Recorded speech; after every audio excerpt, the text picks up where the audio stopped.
नमस्कार, मैं मनोज शर्मा आज फिर आपके सामने देश के कुछ ज्वलनशील मुद्दों के साथ आया हूं। विभाजन का दंश हमने पाकिस्तान विभाजन का दंश हमने नहीं देखा, लेकिन बड़े बुजुर्गों से और किताबों में उसके बारे में पढ़ा और सुना है। बहुत भयंकर या भयावह मंजर रहा होगा, लेकिन मैं दावे के साथ कह सकता हूं आज का जो मंजर चल रहे हैं देश में, उससे खतरनाक मंजर नहीं होगा। आज हमारे देश में लोग अपने दोस्तों को, रिश्तेदारों को, प्यारों को, पड़ोसियों को कोविड-19 के प्रकोप से सुरक्षित आने के बावजूद उनके संवेदना प्रकट करने नहीं जा पा रहे, उनके घर पे दुख प्रकट करने नहीं जा पा रहे, और शमशान घाट में भी चंद लोग ही एक आरती के साथ होते हैं और वहां पे भी घंटों की लाइन लग रही है। उसके बावजूद, इतनी त्रासदी के बावजूद, जिन लोगों को हमने देश की बागडोर सौंपी थी वो इस मामले में मौन है।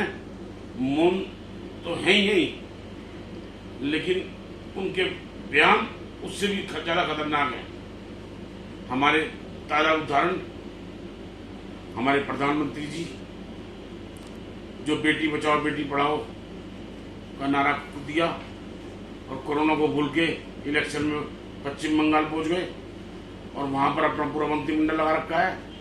वहां पे एक महिला के जो मुख्यमंत्री है उसके लिए भरी रैली में, बड़े मंच पर दीदी ओ दीदी कहकर उनका अपमान किया, संबोधित किया। इसका बड़ी शर्म की बात क्या होगी। वहीं दूसरी तरफ उन्हीं के गृह मंत्री श्री अमित शाह जी, जिनको गोदी मीडिया की पत्रकार श्रीमती अंजना कश्यप जी एक दिन पहले पश्चिम बंगाल के चुनाव से चार्टर प्लेन में इंटरव्यू ले रही थी, और जिनके बारे में प्रसिद्ध है कि अगर वो इंटरव्यू लेती है और सामने कोई विपक्ष का नेता बैठा हो उसकी बगिया उधेड़ देती हैं। लेकिन उन्होंने जब अमित शाह जी से पूछा कि आप इतनी कोरोना महामारी के बाद चुनाव का प्रचार क्यों करने जा रहे हैं, तो उन्होंने कितनी बेबाकी से, कितनी, मैं उसे लफ्जों में बयान नहीं कर सकता, उन्होंने कहा ये हमारा फंडामेंटल राइट है, हमें चुनाव आयोग ने इसका अधिकार दे रखा है। चुनाव, आप देश की गृह मंत्री हैं, आपसे इस बयान की कल्पना भी नहीं की जा सकती थी। और वहीं दूसरी तरफ गोदी मीडिया की पत्रकार अंजना कश्यप जी मौन रही, वो उसके आगे कुछ सवाल नहीं कर पाई। उसके बाद आज 22 तारीख है, 22 अप्रैल है, चारों तरफ कटु आलोचनाओं से घिरने के बावजूद आज अमित शाह जी ने फिर पश्चिम बंगाल में रैलियां व रोड शो किए हैं।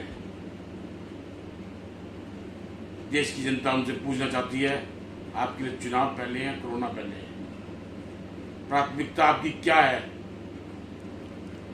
दूसरा उदाहरण हमारे देश के पूर्व वित्त मंत्री व प्रधानमंत्री श्री मनमोहन सिंह जी ने अपने अनुभव से कुछ सुझाव दिए थे, लेकिन देश के स्वास्थ्य मंत्री श्री अमित शाह जी ने, जो इस नाकामी के सूत्रधार हैं, उन्होंने अपनी नाकामी या अपनी बुराई होती देख उनकी सुझावों को मानने ना मानना तो अलग बात है, उन्हें ही सुझाव दे दिए और उन्हें बड़ा बुरा कहा।